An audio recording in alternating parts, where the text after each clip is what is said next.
যৌতুক না দেয় রংপুরে গৃহবধূকে হত্যার অভিযোগ উঠেছে স্বামীর বিরুদ্ধে।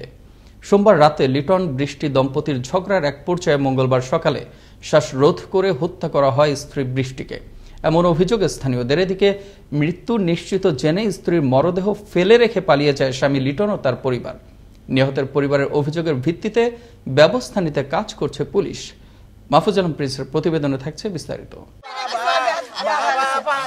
রংপুরের বদরগঞ্জের বাসিন্দা লিটনের সাথে 6 মাস আগে বিয়ে হয় বৃষ্টির। বিয়ের সময় স্বামীকে দেওয়া হয় এককালীন 50,000 টাকা যৌতুক। তবে দিন যতই যায় বাড়তে থাকে আবদারের মধ্যে অন্যতম ছিল দামি মোটরসাইকেল। এ নিয়ে প্রায়শই কলহ লেগে থাকত এই দম্পতির। ব্যবসায়ী লিটন স্ত্রী সহ সোনাপীর গ্রামের নিজ বাসায় থাকতেন। সোমবার সন্ধ্যার দিকে যৌতুকের টাকা নিয়ে ঝগড়া হয় তাদের মধ্যে।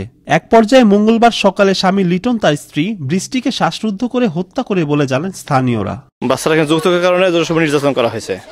আমি এটা সরকারের কাছে বিনীত অনুরোধ করতেছি, এটার জন্য সুষ্ঠু সমাধান করে ওর ফাঁসি চাই। তাকে আরো শারীরিক হয়তো মারধর করছে, কিন্তু কাজ কেন মারা গেল? 1.5 লাখ টাকার গাড়ি দিয়ে হায় রে বাবা মামা মারি ফেলাইছে। ফোন করি কইছে বলে তোমার জামাই গাড়ি চাওছে, গাড়ি দাও। ওই ছেলে যেন ফাঁসি হয়, আর যারা যারা এর কাছে ষড়যন্ত্র ছিল তাদের যেন আমি বিচার চাই। মৃত্যু নিশ্চিত করে পালিয়ে যায় স্বামী ও তার পরিবার। বৃষ্টির পরিবারের এমন অভিযোগ তদন্ত করছে পুলিশ, জানালেন বদরগঞ্জ থানার এ ভারপ্রাপ্ত কর্মকর্তা। আমরা প্রাথমিকভাবে যেটা জানতে পারছি যে বিবাহের পর থেকে তার সাথে পারিবারিক নিয়ে দ্বন্দ্ব ছিল। তার মৃত্যুর সঠিক কারণের জন্য আমরা লাশ মর্গে প্রেরণ করছি। এর আগেও যৌতুকের দাবিতে স্ত্রী বৃষ্টির উপর নির্যাতন চালাতো স্বামী লিটন। এই ঘটনায় দোষী ব্যক্তির সর্বোচ্চ শাস্তি চান নিহতের স্বজন ও এলাকাবাসী। দেশ থেকে চিরতরে বন্ধ হোক যৌতুক প্রথা, বেঁচে থাকুক মানুষের ভালোবাসার বন্ধন।